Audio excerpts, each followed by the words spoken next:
Bacon says, nature to be commanded must be obeyed. It's a very important point. It works in physics and chemistry.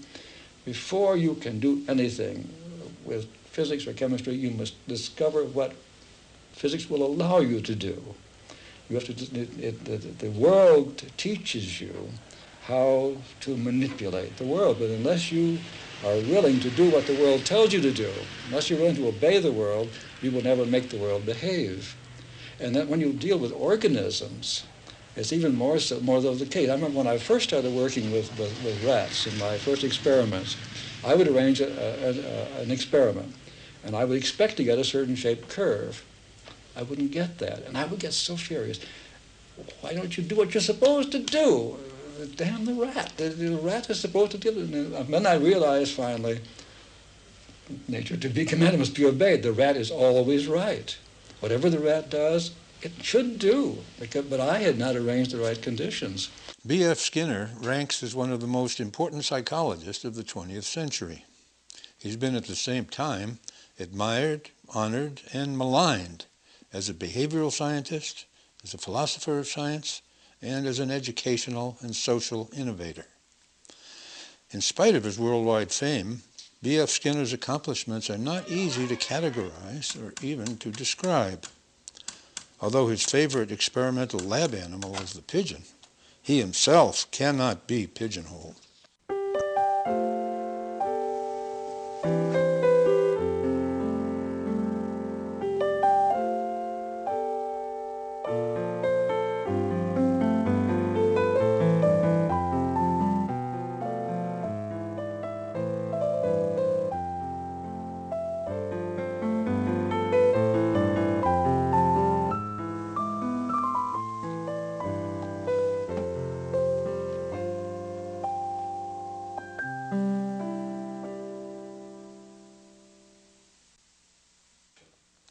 Hello, I'm Murray Sidman. About a year ago, Davidson Films asked me if I would help them to prepare and narrate a film about the life and accomplishments of B.F. Skinner. He taught us that we are what we do, but more to the point, he taught us that we can change what we do for the better. I agreed because I felt that it was of first importance to tell people about this unusual man. And so I said I would do whatever I could. During the year, I worked hard. I wrote my recollections about the man and what he did, and I worked with Davidson Films on the script. I have my notes here with me, and now I want to share my thoughts with you. Now, Skinner's work was about behavior, initially that of lab animals, but with more and more applications to humans in ever larger groups. Although the focus of his science was always on individuals, his later writings dealt with how we, through understanding our own behavior, could restructure social systems to improve life for ourselves and for the planet Earth. The broader the scope of Skinner's work, the greater the outcry against it. For a person who accomplished so much, Skinner's boyhood seems unremarkable. Nothing in his early history seems to predict that he would do extraordinary work. Burris Frederick Skinner, known to his friends as Fred, was born in 1904 in a small Pennsylvania railroad town where his parents had also grown up. Skinner's childhood was warm and stable. He was punished only rarely and enjoyed many opportunities for independent experience. He did, however, receive instruction from his lawyer father about the terrible consequences of criminal action, and he got advice from his mother to avoid deviations from what society considered right. And he had warnings from his grandmother about the eventual wages of sin, the horrors of hell. These experiences perhaps led to his early and lasting disenchantment with organized religion, and to his lifelong personal and professional opposition to behavioral control through punishment and threat. Young Skinner and his friends enjoyed exploring nature in the countryside and building things like this cabin in the woods. The continuation of this gadgeteering was later to result in the invention of new and significant devices for use in behavioral experiments. At Hamilton College, The only indication that his later accomplishment might prove extraordinary was his generally rebellious conduct, which almost caused the administration to refuse him his degree. He was accepted into Harvard's Department of Psychology in 1928, after little more than a brief interview. Today, of course, getting into graduate school is not quite so simple. Three major currents affected the intellectual life of the 1920s and were to affect Skinner's work: Darwin's theory of evolution, Freud's psychoanalysis, and behaviorism, particularly as it sprang from Pavlov's research on conditioning. About 70 years before Skinner's entrance into Harvard, Charles Darwin had published his monumental On the Origin of Species, which proposed that all life forms on Earth had evolved from simpler forms over millions of years. Humans, too, were seen as a product of this natural evolution, the progression that resulted from the natural environment's selection of characteristics that contribute to individual survival. Skinner would link his behavioral observations to Darwin's explanation of how nature works, and suggested that a selection process applied also to behavior. Skinner's descriptive term, selection by consequences, although inspired by Darwin's natural selection, sprang from his own experimental observations and broke new ground. Sigmund Freud's psychoanalysis, a product of the early 20th century, proposed that people's adult behavior was largely a reaction to very early experiences.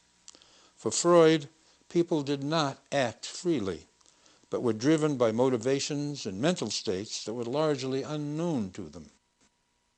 Many of Skinner's most vocal critics would come from the field of psychoanalysis, but Skinner and Freud did have some things in common. For example, the notion that our behavior has identifiable causes with predictable effects and is not the product of free will was quite in harmony with Skinner's beliefs. Skinner would, however, adamantly reject Freud's appeal to unobservable mental constructs like ego, id, and superego as causes of behavior. For him, such inventions contribute little to our understanding because we then have to explain their behavior as well. The third influence was the infant field of behaviorism, often seen as descended from the work of Pavlov, who was not himself a psychologist.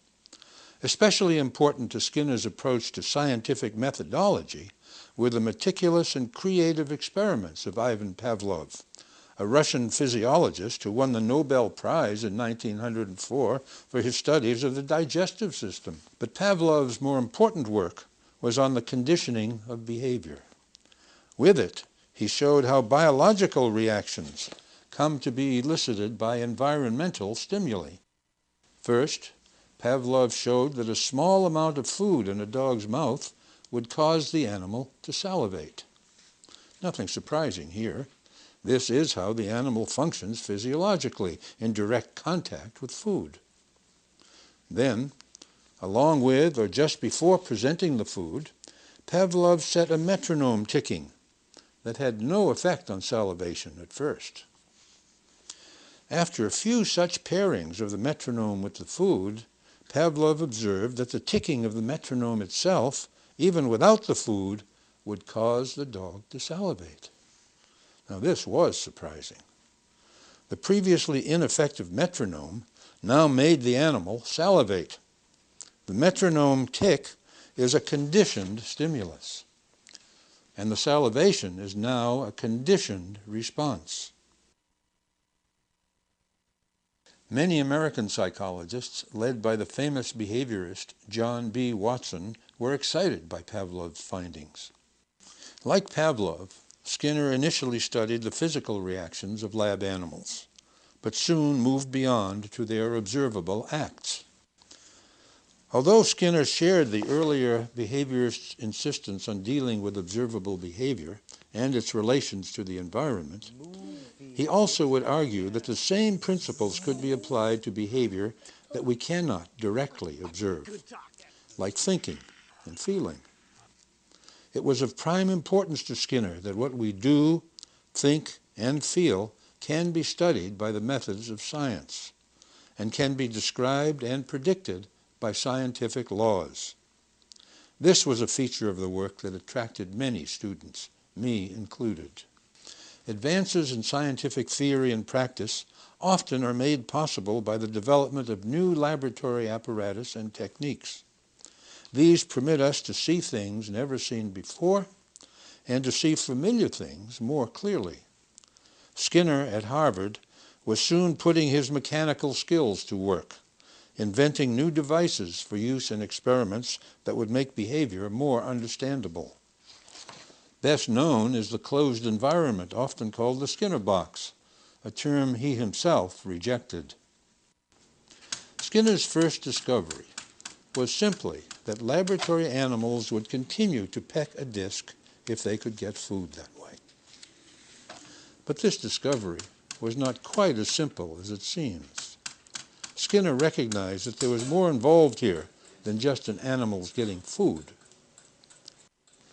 In a bold generalization that has held up remarkably well, he asserted that not just lab animals, but any animals, and humans too, would repeat any activity that produced consequences that he called reinforcers. For us humans, flicking switches, for example, produces many different kinds of reinforcers.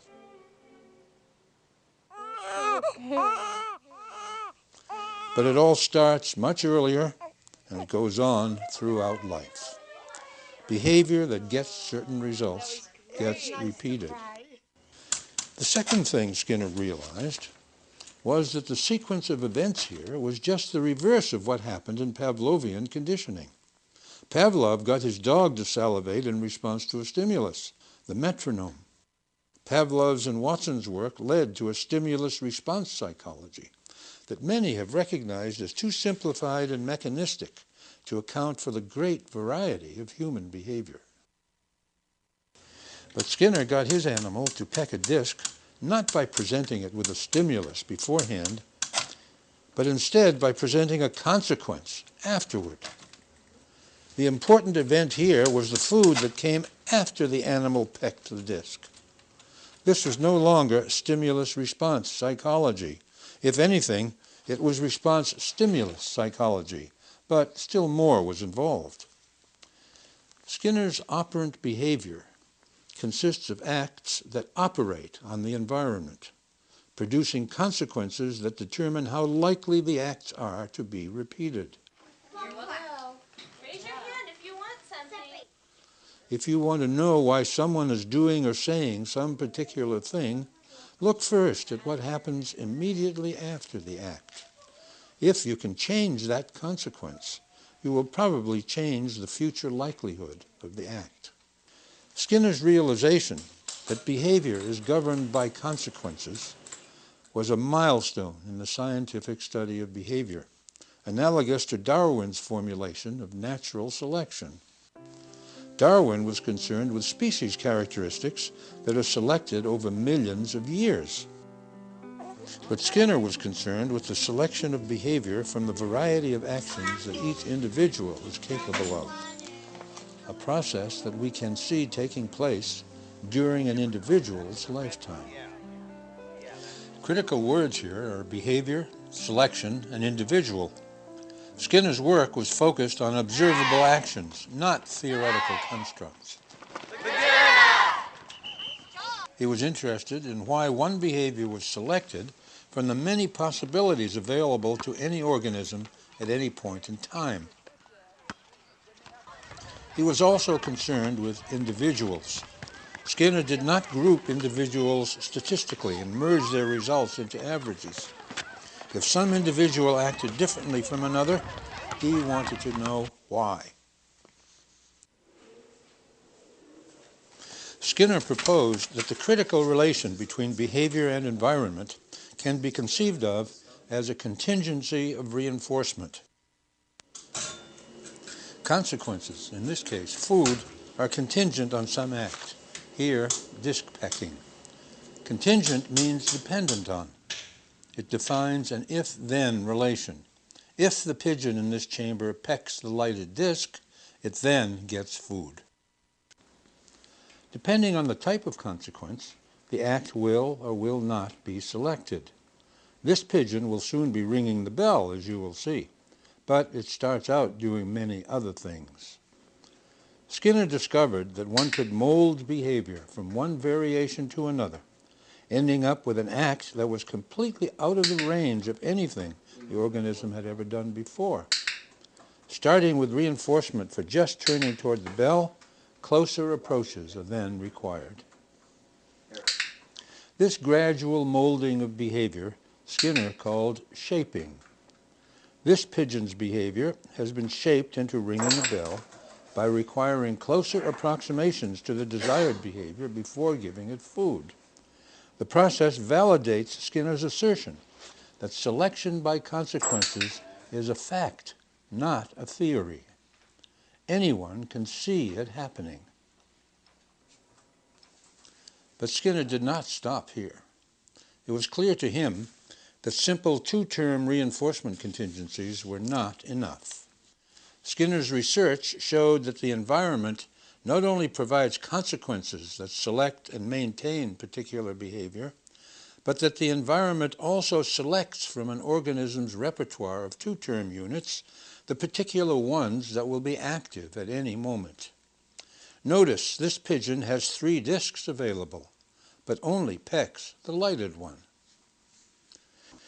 The bird only gets food by pecking at the lighted disc. Skinner calls things like the light discriminative stimuli. These stimuli allow animals and people to discriminate, to make distinctions, by signaling that certain reinforcements will be available if they act in a certain way. Pavlovian conditioned stimuli usually trigger physiological reactions that have some natural relation to the unconditioned stimulus, like salivation in Pavlov's original experiments. Discriminative stimuli, however, signal opportunities for us to do something that is likely to produce reinforcers. For example, the sight of food on the table is likely to make us salivate, Pavlovian conditioning. It also may lead to our picking up a knife and fork, operant conditioning. Discriminative stimuli control when and where we do things. By adding the third term, discriminative stimulus, to the reinforcement contingency, along with response and consequence, Skinner greatly broadened the applicability of operant conditioning. The 3-term contingency is the basic unit of operant behavior. Without the third term, discriminative stimulus, to control when and where we act in certain ways, we would be trying to do everything all at once. Instead, in any given situation, we respond in the same way as was reinforced in a similar situation in the past. The scope of operant conditioning was widened still further when Skinner discovered that discriminative stimuli, because they lead to reinforcement, can also act as conditioned reinforcers themselves. In our own lives, a prime example of this is money. Money acts as a discriminative stimulus that leads to many different kinds of reinforcers. Money offers us so many opportunities to buy so many reinforcers that it becomes a powerful reinforcer itself. Other aspects of the environment, too, signal the availability of reinforcers and become conditioned reinforcers themselves. The environmental events that become conditioned reinforcers are virtually limitless. Reinforcers have 2 defining features, both of them necessary and directly observable. First, a reinforcer must follow an action. This pigeon received grain after moving toward the bell. Second, for a consequence to be reinforcing, it must cause the action to be repeated or to happen more often. This hungry pigeon is pecking the bell more than it had before because of receiving the grain when it pecks. Positive reinforcement refers to the addition of something that had not been there before a certain action occurs. Flipping this switch brings this teenager music. Negative reinforcement refers to the removal of something that had been present before an action was taken. This parent is escaping the music by flipping the switch the other way. Punishment would occur if, when the teenager brought home some bad grades, the parent denied her the use of the radio or made her perform extra chores. Punishment and negative reinforcement are often mistakenly equated. Punishment occurs whenever an action is followed by either a loss of positive reinforcers, for instance, use of the radio, or the addition of negative reinforcers, like extra chores. Skinner's experiments showed that even if punishment does stop undesirable behavior, it either works only temporarily or produces unwanted side effects, like escape, anxiety, or avoidance behavior that can be long-lasting. Skinner was not an advocate of punishment. A significant advance occurred in psychology when Skinner recognized that the rate at which any particular act occurs is the most important feature to measure in studying and describing behavior. For him, rate was a convenient way to measure an act's probability. And that is what we're interested in, isn't it? When we characterize someone as talkative, it means they talk a lot. When we wonder why our friend is so smart, it's because we have seen her always doing well on exams. When we become annoyed with a lazy roommate, we are reacting to his frequent avoidance of chores. All of these come out of our observations of high or low frequencies of whatever behavior we're currently looking at. Skinner realized, of course, that in the real world, little of our behavior is always reinforced. He therefore invented techniques to find out what happens to acts that are only reinforced occasionally. Here, for example, the pigeon gets fed each time it pecks, while this pigeon is fed only after 3 pecks, and this one only if it pecks after a period of time has elapsed. These are called reinforcement schedules. Skinner discovered a surprising fact about reinforcement schedules. After reinforcement is discontinued completely, acts that have been reinforced less frequently persist longer than acts that are reinforced each time. People gamble because of the schedule of the reinforcement that follows, and this is true of all gambling systems. They all have variable ratios built into them. So what we've learned from the pigeon, it made it possible to interpret this vast field very effectively. These, then, are the core elements of the operant conditioning that Skinner discovered in his animal labs in the 1930s, and which he described in his first book, The Behavior of Organisms, published in 1938. The animal apparatus he had invented became standard in labs across the world, and the new science of behavior analysis was born. 1938 was also the year that Skinner's first child was born. It was perhaps this family life that caused him to place greater emphasis on the significance his work held for practical human concerns. This change in emphasis was to make him a very controversial figure. The first major public controversy erupted over, of all things, a baby's sleeping arrangements. His daughters, Julie Vargas and Deborah Buzan, tell the story best. In any case, when Mother was pregnant again, I could just see what she said. She would have said, "Fred, can't you do something to make this easier?" And he would say, "Oh, well, yes, I think I can do something." And he would go downstairs and he'd put together this heated sleeping space. And one of the misconceptions is that it was used for something, I mean, that Deborah was in it most of the time. But I didn't live in this thing. I was in there as an infant. Essentially, I was out and about as any old baby. I mean, this has been a widely misinterpreted aspect Yes, of the baby box that I was in there the whole time. And I apparently didn't have any colds for several years, and apparently didn't even cry for quite a few months, which is pretty amazing. I think if my father had been a writer of fiction or a traveling salesman or whatever, nobody would have thought anything of this invention.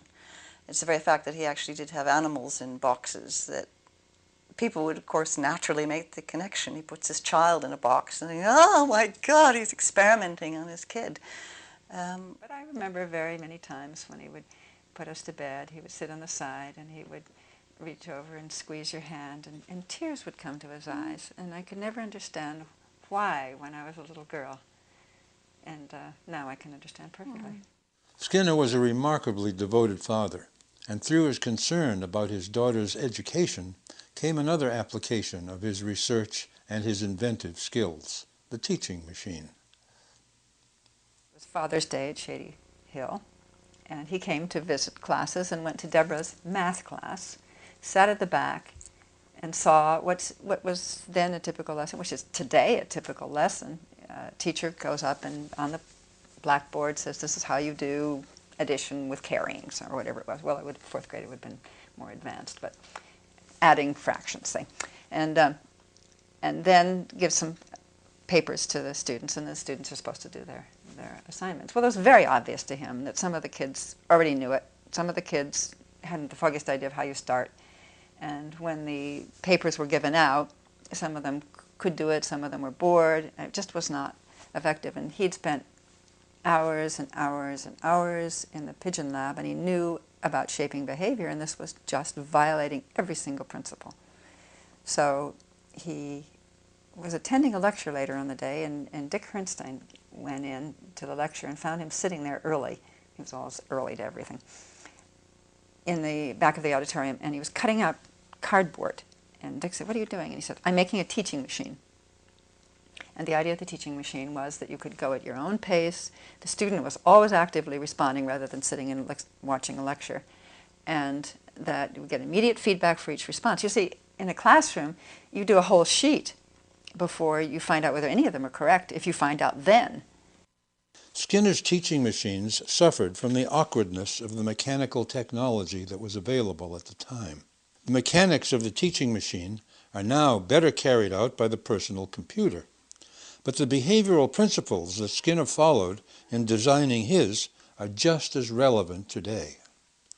Unfortunately, only a few computer-assisted instruction courses use the meticulous programming that is necessary for effective teaching. This is a wide-open field for the creative application of behavioral principles. Other psychologists have developed teaching methods that do not depend on hardware, but are based on Skinnerian principles. In this Montana school, children are using timed drills to monitor their progress on math skills. Tracking the children's responses for accuracy and rate is crucial for both the pupils and the teachers. Verbal behavior was a topic Skinner had started to work on back in his graduate school days, but it took him almost 25 years to refine his analysis to the point where he was willing to publish it. Only now is the book starting to get the recognition it deserves. It deals with that most human of activities, social communication, oral speech, writing, and body gestures. Just finish this. All you gotta do is Skinner suggested the social communication, whether in oral, written, or signed forms, is made up of learned behavior that arises from and is maintained through the same operant conditioning processes as any other behavior. Verbal behavior should be analyzed by observing how it functions. At this school, the Stars School in Walnut Creek, California, the verbal behavior of children with severe language delays is analyzed and treated both in group and individual sessions. Jeffrey is a 6-year-old boy with autism who can only say a few words. Can you give me the brush? Yeah, good. Can you give me Professionals at the school have taught him several signs from American Sign Language as a way to name and to ask for things. Oh, you want the pen? Jeffrey has been taught not only to ask for things, but to name them as well. Look at this, Jeffrey. What's that? Sock. Good job. What do you want? Tickle, tickle. Notice what's happening here in terms of the three-part contingency. Jeffrey is being helped to name something, the discriminative stimulus. His correct response is immediately followed by reinforcement that Jeffrey relishes. What do you want? Say. Incorrect responses are ignored, and a new attempt immediately made with prompts or hints to help evoke the correct word. Up. Good job. Up. What's that? Careful records are kept of these sessions to follow Jeffrey's progress. This is another form of the individual recordings of data seen earlier with the pigeons. Sign language training continues in less formal situations with the aim of getting the child to communicate verbally outside the therapy sessions. Skinner's analysis in verbal behavior went far beyond the important topic of individual communication. His analysis also dealt with the way verbal behavior widened the scope of individual experience, allowing us to pass on inventions, cultural practices, discoveries, and skills over time and space. Using these verbal records, we have been able to modify our environments for both evil and good.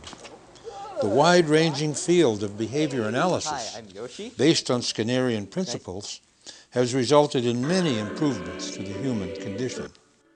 I experienced the power of operant conditioning to help people learn new behavior when I worked for many years with people who were living in an institution. Conditions verged on the barbaric for many of those people at the time, and behavioral therapies have resulted in enormous and positive changes, allowing them to lead more productive lives in the community.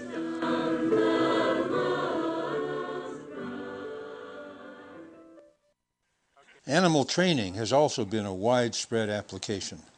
Here, a young dog is being trained to serve as a guide dog for the blind. He is being reinforced with praise for stopping at obstacles. Obstacles are not just physical. When you bow, and that's a sign of respect. But in this country, you know, it's the firm handshake and you look them in the eye. That's how you show people respect. Hi, I'm Yoshi. I'm Samnat. Nice.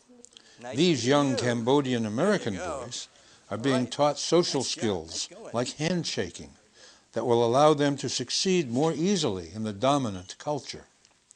In this session, they are being reinforced by tokens that they can then spend in an informal snack bar. You don't use a conspicuous reinforcer, as I call it, a reward, like a token, unless you need to. If you have a disrupted classroom, boys and girls running all over the place, you need to make some very clear contingencies of reinforcement, to use my own terminology on this, to get them settled down. But once they're settled down and begin to be reinforced by the natural consequences of being quiet and getting somewhere, then you can dispense with the cruder types of reinforcers. In the second half of his life, Skinner increasingly devoted himself to writing, largely on applications of operant conditioning to the human condition. In Walden 2, a novel, he proposed a plan for a utopian community governed by positive reinforcement. This community, Los Horcones, in northern Mexico, has been in existence since 1973 and consists of 3 generations of several families who have constructed a productive environment for themselves based on Skinnerian principles of behavior analysis.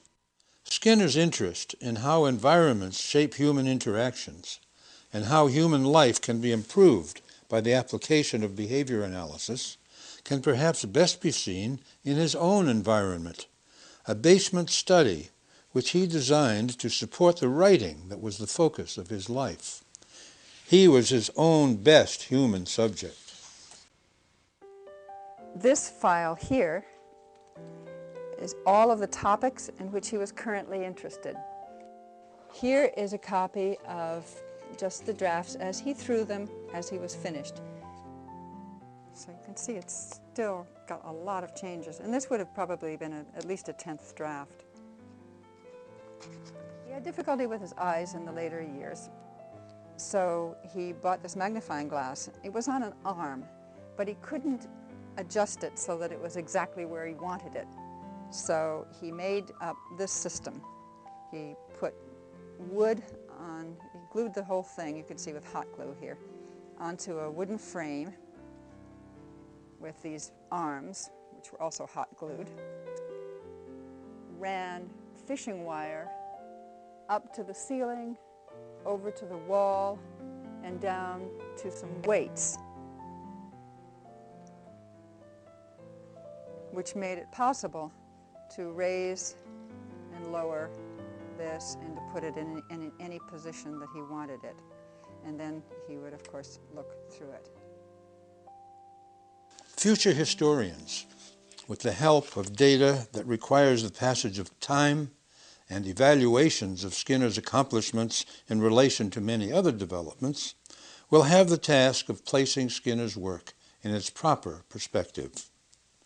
I can only tell you why it has been important to me and my colleagues. First, Skinner's work provided me with a scientific methodology, with precise experimental methods, with ways to investigate the behavior not of a mythical average organism, but of real individuals.